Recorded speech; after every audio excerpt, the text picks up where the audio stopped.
పాత్రికేయ మిత్రులకు electronic media మిత్రులందరికీ నమస్కారం. ఆంధ్రప్రదేశ్ గంజాయి ఉత్పత్తి రవాణా కేంద్రంగా పరిడి వెళ్తూ ఉంది. ఒకవైపు డీజీపీ గారేమో అసలు గంజాయి ఎప్పటి నుంచో ఉంది, ఇప్పటిది కాదన్నట్టుగా మాట్లాడుతూ ఉన్నారు. నక్సల్స్ ఉన్నారు, అందువల్ల ఉత్పత్తి పెరుగుతుందని చెప్తా ఉన్నారు.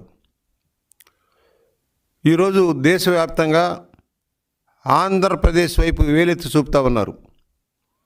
అనేక రాష్ట్రాల డీజీపీలు, కమిషనర్లు గంజాయి ఉత్పత్తి కేంద్రం ఆంధ్రప్రదేశ్, అక్కడి నుంచే మా రాష్ట్రాలకి భారీ ఎత్తున తరలి వస్తుందని చెప్తూ ఉంటున్నారు. మరోవైపు డీజీపీ గారేమో ప్రతిపక్షాలు అనవసరంగా రాద్ధాంతం చేస్తున్నాయి, ఇదేదో ఇప్పటిది కాదు, మా వాళ్ళు భారీగానే కార్యక్రమాలు చేపట్టారు అని చెప్తా ఉన్నారు. నిన్ననే ప్రకటన ఇచ్చారు, ముఖ్యమంత్రి గారు చెప్పారు, ఇక నుంచి మా తడాకా చూపిస్తామని.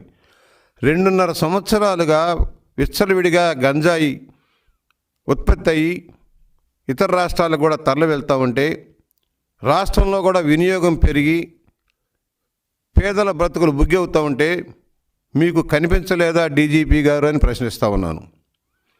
ఎందువల్ల దీని మీద తగిన చర్యలు తీసుకోలేదు మీ యంత్రాంగం? మరోవైపు స్పెషల్ ఎన్ఫోర్స్మెంట్ బ్యూరో పెట్టామన్నారు, అయినా కూడా 25,000 ఎకరాల్లో సాగవుతూ ఉంటే, విచ్చలవిడిగా సాగవుతూ ఉంటే భారీగా పట్టుబడతామని చెప్తామన్నారు. మరి ఉత్పత్తి కేంద్రాలను ఎందుకు నిర్మూలించలేదు? తెలుగుదేశం హయాంలో మరి భారీ ఎత్తున ఆ పంటలను ధ్వంసం చేసి రవాణాను అరకెట్టగలిగితే మరి 2.5 సంవత్సరాల్లో ఎందుకు ఇంత భారీ ఎత్తున పెరిగింది? ఒకసారి ఆలోచించారా అని అడుగుతా ఉన్నాను. మీరు ఏదైతే గంజాయి సాగుని ఆగలేకపోవడం వల్ల రాష్ట్రంలో మద్యం రేట్లు విచ్చలవిడిగా పెంచి అందుబాటులో లేని పరిస్థితుల్లో చౌకగా లభిస్తుందన్న భావంలో గంజాయికి అలవాటు పడి విద్యార్థులు కూడా అలవాటు పడి ఇవాళ తీవ్రంగా నష్టపోతూ ఉన్నారు. దాని మీద అధిక ఆదాయం వస్తుందని గిరిజనులు కూడా వ్యవసాయం చేసి పంట పండించే దౌర్భాగ్య స్థితి రాష్ట్రాన్ని నెట్టారు. మరోవైపు సారా కంపు కొడుతుంది రాష్ట్రం అంతా ఎక్కడ చూసినా.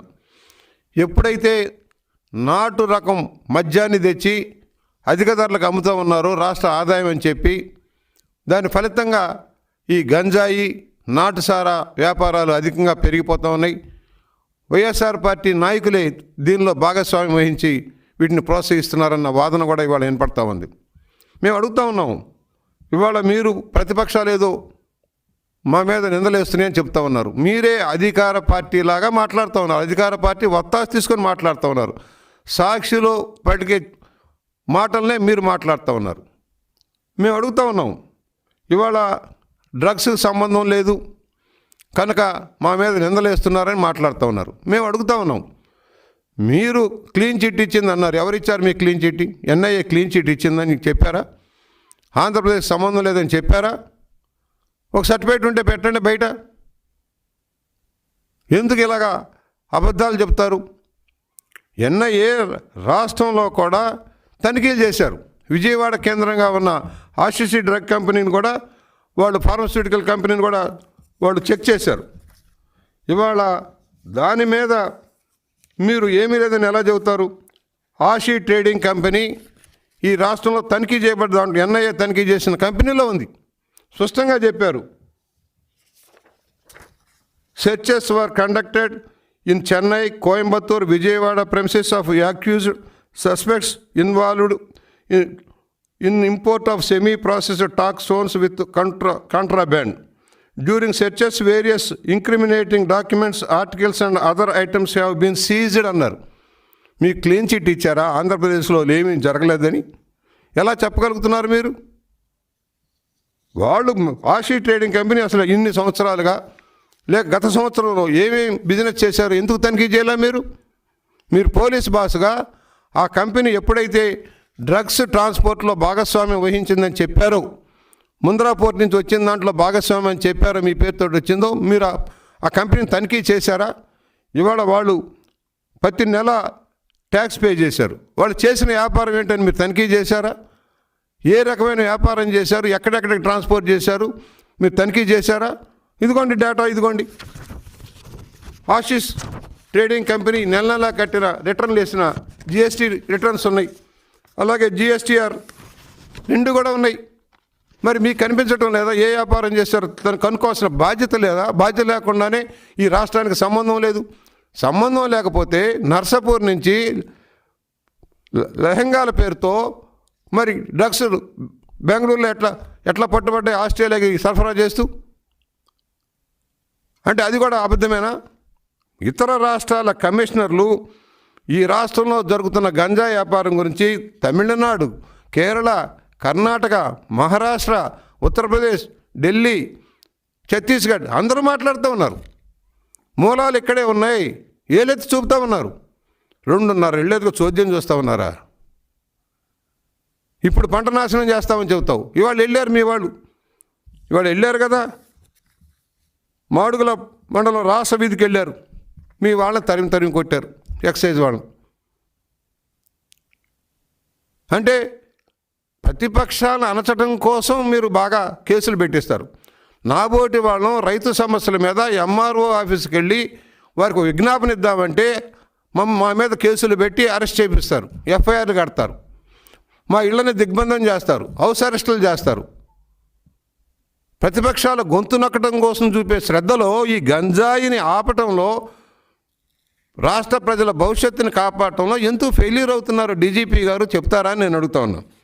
ఇవాళ మేము అడుగుతా ఉన్నాం, మీరు ఏదైతే స్పెషల్ ఎన్ఫోర్స్మెంట్ బ్యూరో పెట్టారు, ఇవాళ ఇతర రాష్ట్రాల నుంచి మద్యం వస్తూ ఉంది.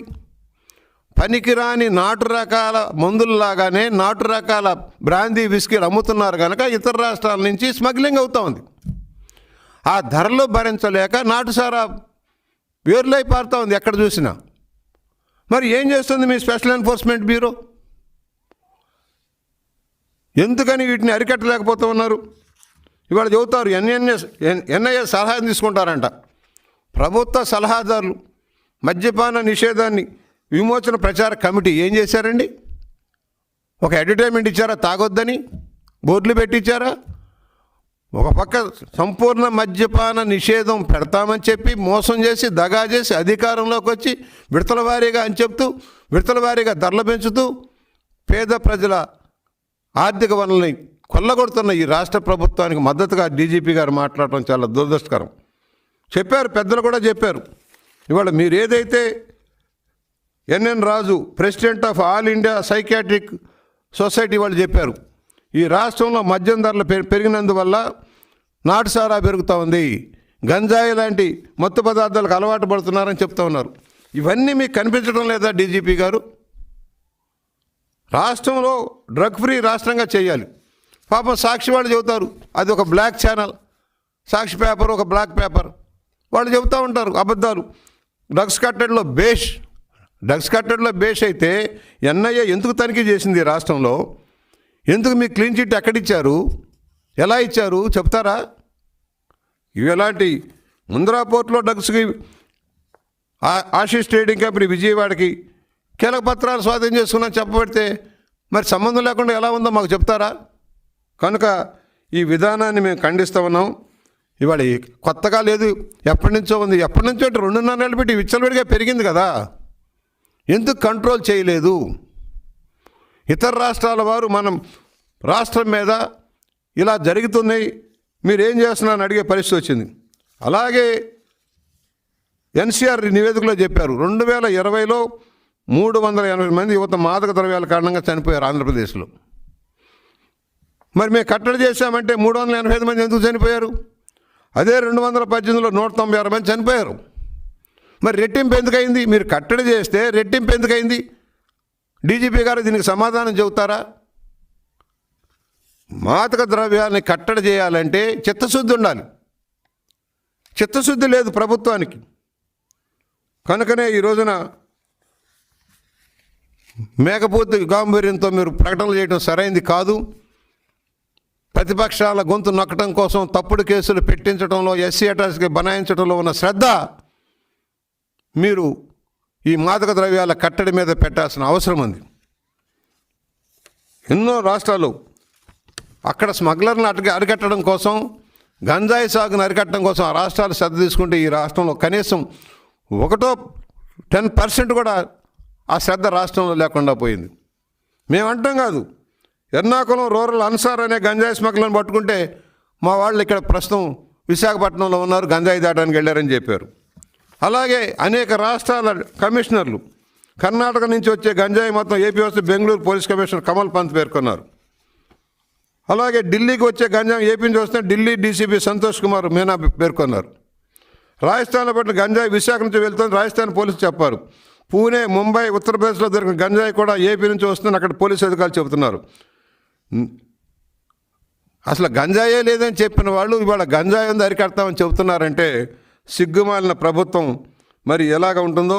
8,000 కోట్ల రూపాయల టర్నోవర్, ఒకవైపు ఎర్రచందనం స్మగ్లింగ్, మరోవైపు నాటుసారా, గంజాయి, రాష్ట్రాన్ని చిన్నాభిన్నం చేసే పరిస్థితి వస్తుంది. దీన్ని మేము తీవ్రంగా ఖండిస్తున్నాం. ఇవాళ రాష్ట్ర ప్రభుత్వానికి చిత్తశుద్ధి లేదు. మద్యం మహమ్మారి నుంచి పేదలను రక్షిద్దామని ఆలోచన లేదు. వారి బలహీనతను ఆసరా చేసుకుని దోపిడీ చేయటం, దాని ద్వారా ఆరోగ్యాలు పాడైపోయి ఇవాళ చిన్నతనంలోనే ప్రాణాలు పోగొట్టుకుంటున్న నాటుసారా ఫలితంగా మేము ఈ ప్రభుత్వాన్ని డిమాండ్ చేస్తున్నాం. మీరు సంపూర్ణ మద్యపాన నిషేధం ఎప్పుడు లోపల చేస్తారు? మీరు ఇచ్చిన ఎన్నికల మేనిఫెస్టో ప్రకారం దశల వారీ అన్నారు. దశల వారీ అంటే ఎప్పుడు లోపల? ఇవాళ ఎందుకు ఆదాయాన్ని పెంచుకుంటా ఉన్నారు? ధరలు విపరీతంగా గుంజి పేదవాడి కష్టాన్ని ప్రభుత్వం గుంజుకుంటుందో సమాధానం చెప్పాలి. 25,000 కోట్ల రూపాయల ఆదాయం, పైగా ఆదాయానికి 25 సంవత్సరాల గ్యారంటీ. అంటే మీరు సంపూర్ణ మద్యపానం కాదు, అసలు మద్యపానం నిషేధం పెట్టే ఆలోచనే మీకు లేదని స్పష్టమవుతోంది. ఈ ఆదాయాన్ని చూపి 25,000 కోట్ల అప్పు తెచ్చి 25 సంవత్సరాలు కట్టేలాగా మీరు ఎప్పుడైతే హామీ ఇచ్చారో ఆ రోజునే మీకు చిత్తశుద్ధి లేదని, ప్రభుత్వానికి చిత్తశుద్ధి లేదని, ప్రజలను దోచుకోవడమే కార్యక్రమంగా ఉందని అర్థమవుతోంది. దీనికి డీజీపీ గారు మరి ఏం సమాధానం చెబుతారో చెప్పాల్సిన అవసరం ఉంది. మీరు గుడ్డిగా ఈ రాష్ట్రంలో జరుగుతున్న పరిణామాలని వక్రభాషని చెప్పి అధికార పార్టీ యొక్క బాకాలాగా ఉండొద్దని మాత్రం డీజీపీ గారికి సలహా చెబుతా ఉన్నాం.